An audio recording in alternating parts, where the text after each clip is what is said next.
Olá, meus amigos, muito bom dia. Deus seja com todos vocês, todos vocês que creem, porque é um direito de quem crê, é um direito, é um privilégio de quem crê na palavra de Deus, receber a atenção de Deus.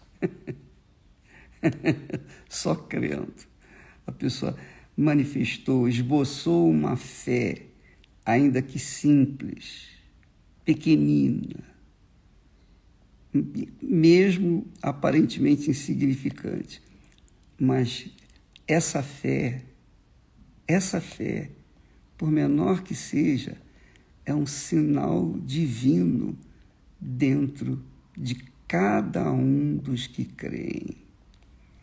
E por isso, quando nós a esboçamos, Deus se volta para nós.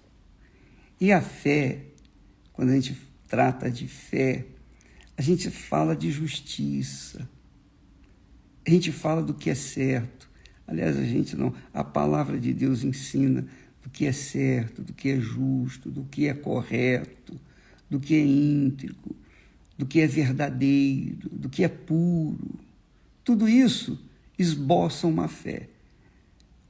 De repente você é uma pessoa que é espírita, ou católica, ou muçulmana, ou judia, ou evangélica, seja lá qual for a sua religião. O que conecta você a Deus é a sua fé. A sua fé na crença que Ele existe. Agora, isso não significa dizer que você vai ter Deus à sua disposição. Não, você que tem que ficar à disposição de Deus. Deus nos dá a fé para que nós possamos nos voltar para Ele, possamos reconhecê-lo como nosso Senhor e Salvador. Veja o que o apóstolo Paulo fala aos cristãos que havia lá em Roma. Ele disse assim: você tem fé? Vocês têm fé? Ele fala na linguagem mais antiga: tu tens fé? Então ele diz: tem-na em ti mesmo diante de Deus. Quer dizer, você tem fé? Então tenha a sua fé diante de Deus. Quer dizer, quando a pessoa tem fé em Deus, ela procura viver de acordo com a vontade de Deus. Porque Deus é justiça, e quem tem fé em Deus gosta, ama a justiça. Então, você tem fé em Deus? Então, tenha-na para você mesma. Quer dizer, não tente impor a sua fé a ninguém. Não tente querer que os outros venham crer a sua própria fé. Não, a fé é algo privado, particular. A fé é como, por exemplo, a respiração. Eu não posso respirar por você, nem você por mim. Nós respiramos cada um por nós mesmos. Muita gente está morrendo de coronavírus porque não tem ar. E se o ente querido pudesse transferir o seu ar para ela, seria uma beleza, mas não dá. Então, assim é a fé. A fé é uma coisa muito pessoal, individual. E só Deus quem dá a fé. Deus é o autor da fé. Aliás, o Senhor Jesus Cristo é o autor e consumador da fé. Então, o apóstolo diz assim: se você tem fé, tem para você mesmo. Não tente empurrar a sua fé para os outros. Cada um viva a sua fé. Em outras palavras, ele fala isso. Bem-aventurado, aí ele continua, bem-aventurado, quer dizer, feliz aquele que não se condena a si mesmo naquilo que aprova. Então, você, quando tem a fé divina, você não se condena naquilo que aprova, porque a sua fé é como a nossa a nossa consciência. Quando nós fazemos alguma coisa errada, a nossa consciência imediatamente lateja, não é verdade? Você faz alguma coisa errada, imediatamente bate aquele mal-estar na consciência. Às vezes até comer, você come um pouco além. Por exemplo, eu tive aí há pouco tempo atrás o olho grande e eu comi além do que deveria. E eu sabia que eu estava errado, mas mesmo assim eu caí em tentação da gula e me arrebentei. Oh, como sofri. Por quê? Porque eu sabia, a minha consciência estava latejando, ó, não vá, chega, mas eu não chegava. É isso aí, são as falhas nossas de cada dia, porque somos humanos. Nós não somos perfeitos, mas Deus não busca perfeição em nós. Ele busca sinceridade, justiça. Então, quando Ele nos dá a fé funciona na consciência e faz a gente saber na hora o que está certo e o que está errado. Então, quando a pessoa tem aquela consciência de que está fazendo a coisa errada conscientemente, a fé está dizendo, olha, isso vai dar mal. E aí a pessoa vai sofrer as consequências. Eu sofri as consequências por conta da gula. E o que eu vou dizer mais a respeito da fé? A fé é assim, ela é justa. A fé é tão justa, que quando Abel ofereceu os seus sacrifícios a Deus, as suas ofertas de sacrifícios a Deus, ele foi justificado. Quer dizer, ele foi aprovado por Deus. Ele foi considerado merecedor, porque ele ofereceu a Deus pela fé, porque ele não via Deus. Ele não sentia Deus.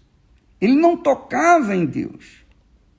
Mas ele pensou, se a gente oferecer a Deus um presente, quem sabe ele vai se agradar de nós e vai nos levar de volta para o Jardim do Éden. Então Abel o fez. E ele, então, Deus respondeu com fogo e o aceitou. E ele foi para o Jardim do Éden. Só que o Jardim do Éden já não era mais aqui. O Jardim do Éden é lá em cima. Então, Abel foi para o Jardim do Éden quando o seu irmão o matou. Sem saber, o seu irmão estava fazendo um favor para ele. E ele foi para o lugar eterno. Bom, a fé que faz isso.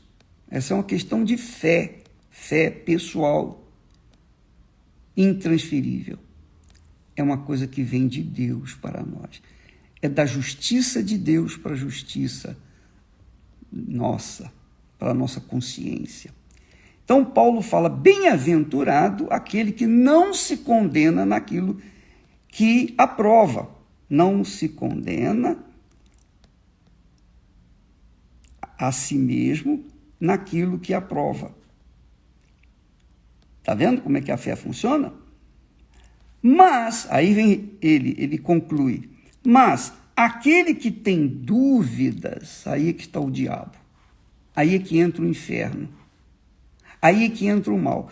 Aquele que tem dúvida, se aquele que tem dúvida come além do que, por exemplo, deveria comer, está condenado. E eu fui condenado pela minha gula. E eu não tenho vergonha de falar, porque isso aí todo mundo... Eu não sou o único. É verdade ou não é? Você também gosta, todo mundo gosta. E às vezes a gente acaba se entregando à gula, enfim. Mas a verdade é essa, eu sofri as consequências.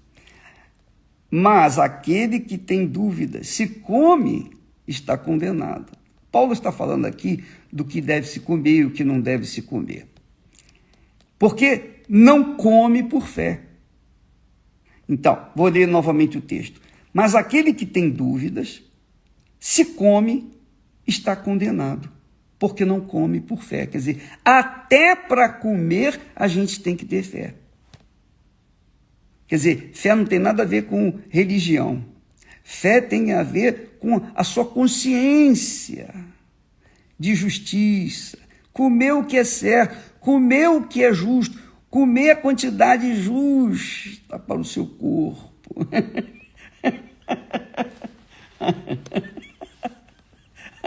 Você sabe por que eu estou rindo? Eu estou rindo porque a gente conhece pessoas, a gente se senta à mesa com pessoas que comem um pouco mais, outras que comem um pouco menos. Mas quando a gente vê uma pessoa que é mais gordinha e tal, e come um pouco além, a gente fica achando, puxa, mas a gente acaba também caindo no pecado da gula, porque a gente esquece da fé. A gente não está olhando para a fé. Naquele momento que a gente está comendo, a gente está olhando, está com um olho grande naquilo que a gente está comendo. Então, isso, minha amiga e meu amigo, quando a gente come, a consciência lateja dizendo, isso é pecado, você está errando. E pecado é pecado. Seja prostituição, seja adultério, seja isso, seja aquilo, qualquer que seja a injustiça, qualquer que seja o erro, é pecado. Então, o apóstolo está ensinando aqui, dirigido pelo Espírito Santo, ele está ensinando o seguinte, se você comer alguma coisa que não for pela fé, quer dizer, com certeza, com convicção, com justiça, então isso é pecado. Então, se você comer com fé, isso não é pecado. Isso vai depender de cada um. Isso é uma coisa pessoal, individual. Então, alguém perguntou, bispo, eu posso comer carne de porco? Na Bíblia diz que não se deve comer carne de porco. No Velho Testamento realmente é. Durante a lei não podia comer a carne de porco. Mas Deus demonstrou que poderia se comer carne de porco, porque naquela altura o povo de Israel estava vivendo no deserto, e como conservar uma carne que era imunda, a carne do porco? Não tinha condições. Então ele evitou que o povo dele comesse carne de porco naquele deserto durante 40 anos. Ali no deserto não tinha um mínimo de limpeza, então realmente era necessário. Mas hoje não, você pode comer carne de porco. Agora, vai depender de você. Eu posso comer carne de porco, mas, por exemplo, se eu comer carne de porco, então o meu colesterol tende a subir. Então, o que eu faço? Eu evito comer carne de porco. E eu gosto muito de torresmo. Eu sou doido por torresmo. Torresmo com angu é uma coisa maravilhosa, mas aumenta o colesterol. Então, eu tenho essa consciência. Se eu tenho essa consciência, então, pela fé, eu não vou comer. Mas, se eu tenho essa consciência de fé, e por acaso eu insisto em comer, eu estou, então, pecando, porque eu estou fazendo uma coisa que contraria a minha fé. Então, a fé é algo que Deus nos dá para que venhamos ter um sentido de como nós devemos agir com respeito ao nosso próprio corpo, ao zelo pela nossa própria vida. Por exemplo, você casou, fez uma escolha a amar. Por que você casou? Por que você fez uma escolha a amar? Porque você não usou a fé, a consciência. Você não fez as contas para ver se você realmente daria com aquela outra pessoa. E você foi se entregando por causa dos olhos gordos, dos olhos grandes. Você se entregou porque aquela pessoa era bela, bonita, maravilhosa, e você queria para você. Você cobiçou uma coisa que aos seus olhos era muito agradável, mas na sua consciência havia um certo receio. E se não der certo? Aí vem aquela resposta: não, mas se não der certo, se descasa, casa outra vez. Vem aquela sugestão. Então tem sempre um plano B, não é? Pois é, então a pessoa verifica assim, que não é só no casamento, não é só comer carne de porco, ou não beber vinho, ou coisa. É em tudo na vida, qualquer momento da vida você tem que escolher alguma coisa, você tem que fazer uma escolha, eu tenho que fazer escolha toda hora eu tenho que fazer uma escolha. Você também. Então, nós temos que fazer as escolhas de acordo com a justiça. A justiça que vem da fé. Mas, bispo, eu não conheço bem a Bíblia, eu não sei. Pois bem, você pode não conhecer Deus, nem conhecer Deus, mas você nasceu com uma consciência do que é certo e o que é errado. Então, na história da Bíblia, de Gênesis, você está vendo isso. Quando Adão e Eva pecaram, eles pecaram, Adão pecou conscientemente, Eva foi enganada, mas, movida pelos olhos, acabou se entregando ao pecado. Depois vieram as consequências. Quer dizer, o pecado gera pecado. E o pecado vem das más escolhas. As más escolhas são as escolhas fundamentadas na injustiça. Tudo que é injusto, tudo que é errado, tudo que é corrupto, tudo que é enganador, tudo é pecado. Tudo é pecado. Tudo o que é injusto é pecado. E tudo que é justo é santo. Então, às vezes a pessoa não conhece a Deus, não conhece a palavra de Deus, mas ela tem aquela consciência: não é justo eu querer aquilo que é dos outros. Não é justo eu tomar posse daquilo que é dos outros. Não é justo que eu, sendo mais forte, venha tomar posse de alguém, das coisas de alguém que é mais fraco. Não é justo. Nós não vivemos numa selva, embora a humanidade realmente criou uma selva por causa do pecado. Mas nós não somos irracionais como os animais. Nós temos o senso de justiça. Quer você creia em Deus ou não, você tem um senso de justiça.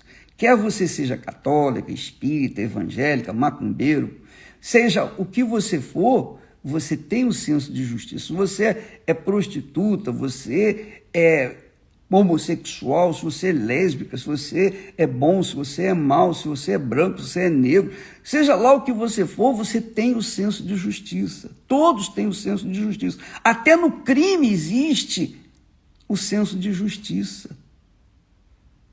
E esse senso de justiça foi Deus que nos dá, é a fé. Então, o apóstolo Paulo diz: aquele que tem dúvidas, quer dizer, quando a pessoa vai fazer uma coisa aí e vê que aquilo não é justo, então, se ela faz, ela é condenada.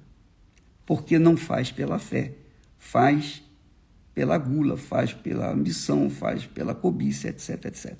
E aí ele conclui: tudo o que não é de fé é pecado.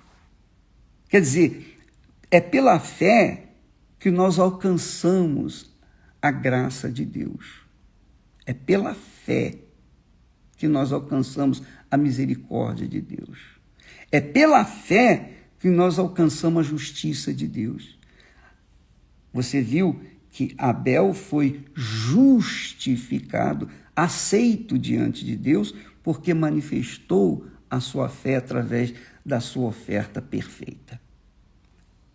E, por outro lado, Caim não foi aceito, não é porque Deus é injusto, não, é porque Caim ofereceu a Deus qualquer coisa. Ele não esboçou uma fé sincera, verdadeira. Ele sabia. Ele não estava vendo Deus, não estava sentindo Deus, não estava tocando em Deus. Então ele pegou aqueles legumes podres e colocou junto com os bons e foi lá ofertar, Deus não aceitou. Então, minha amiga, meu amigo, essa é a base da salvação. Essa é a base da nossa salvação, a fé. É pela fé que nós somos justificados. Quer dizer que nós somos merecedores diante de Deus. Você tem que saber disso. Porque a sua vida, sua salvação, a sua eternidade vai depender dessa fé. E quando essa fé é colocada no Senhor Jesus, então a bênção da salvação, a bênção da primogenitura do nosso Senhor Jesus se transfere para nós. E então temos paz com Deus.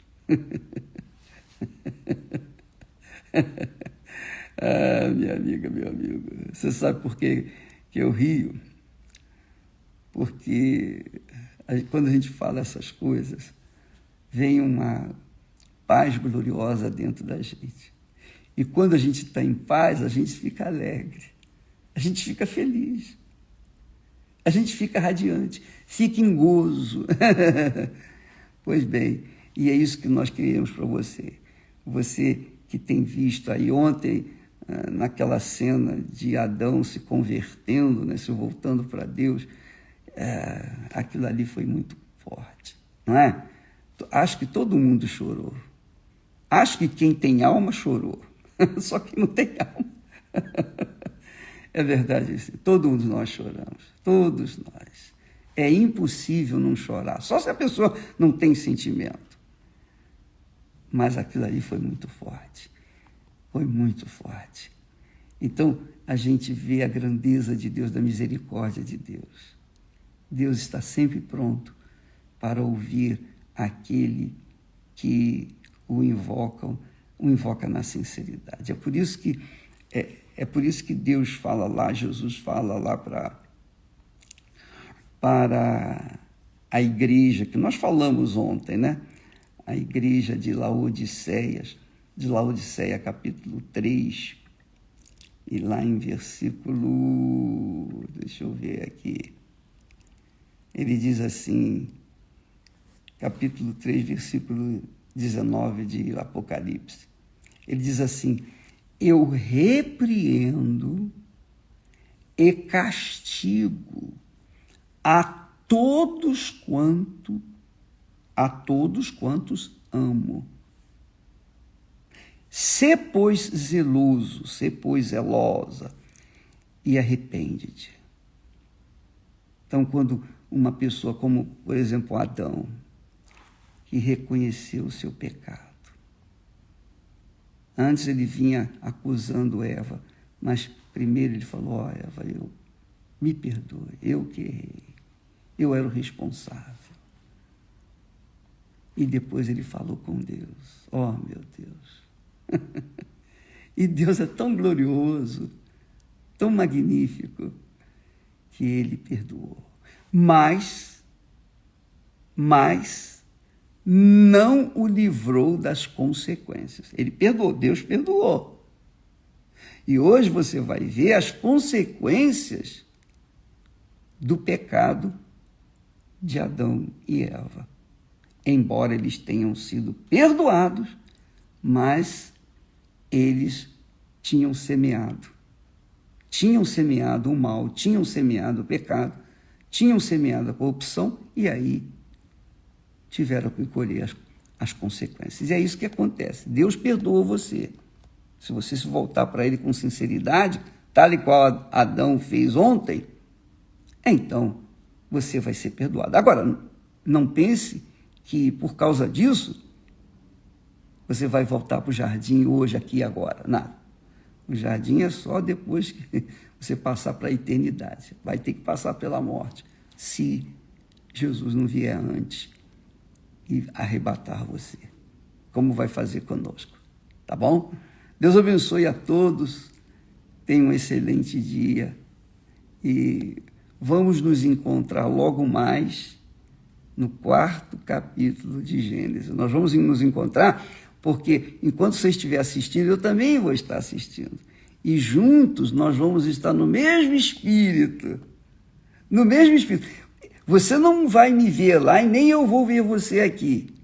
Mas eu sei que você vai estar comigo aqui e você saiba que eu estarei com você lá. Nós estaremos juntos logo mais às 9 da noite na Record TV, tá bom? Assistindo Gênesis.